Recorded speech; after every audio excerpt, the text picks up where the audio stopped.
Chinese people believe in balance. For every moving star, there's a fixed star. For every even number, an odd number. Life would be so much better, the Chinese believe, if everything was balanced. The second belief is that ancestors, your family, the people who came before you, rule the world. If you take care of your ancestors, the way Patricia's daughter is taking care of her, if you take care of your parents and your ancestors, then you will live a life in peace. You will live with your neighbors without corruption. They believe that when a person dies, the body may no longer be here, but they believe that the souls go up to the heavens to dwell with the gods. And a devout Chinese person in ancient history, anyway, would not do anything without first consulting the gods of their ancestors.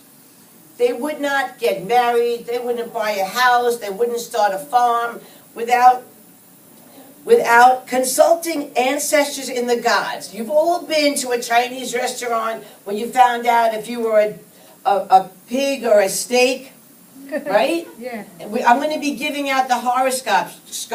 Jonisha did them this morning. Those horoscopes are based on the heavenly stars. And among those heavenly stars are our ancestors. That's why they believe in the horoscope. They believe it's so important to rule their life on the horoscope because that's where their ancestors dwell. And on New Year, if you see behind me, there is something called the kitchen god. Every time I go into a Chinese restaurant since I learned this, I notice the kitchen god.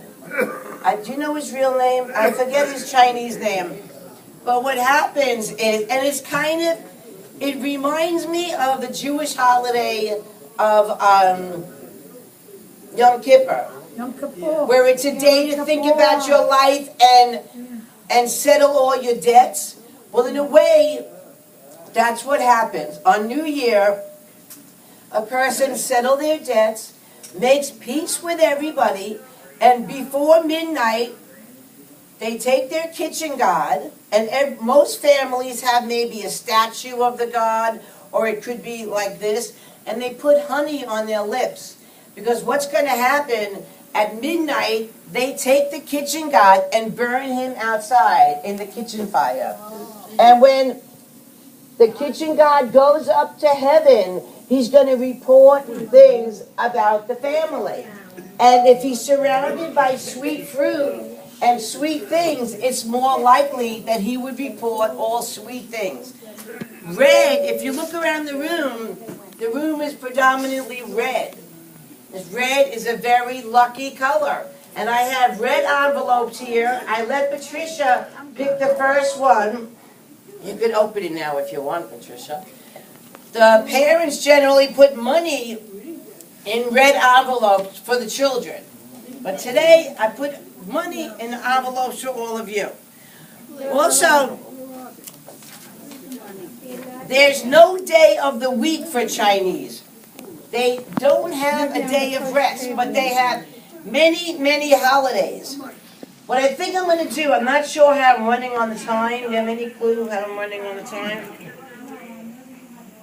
You know what time it is? 2:30. It's only 3:30. All right.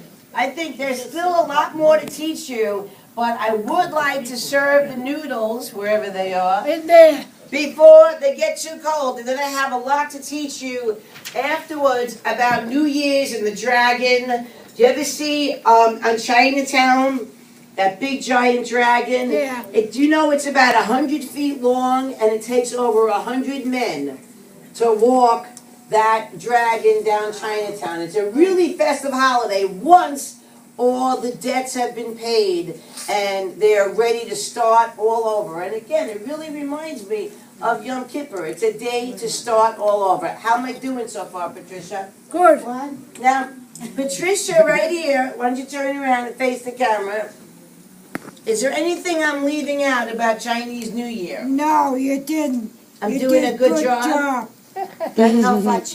Yeah, that's right. Good evening, Say it again. Joy. Gang Fachoy. Right, Happy New Year. I'm done. Happy New Year. I say, right. how do you say bon appetit in Chinese? That I don't know. Well, let's have some Chinese noodles before I continue my lessons. I'm going to put on, I have authentic Chinese music, but if you notice, there's no forks on the table. Yeah, why?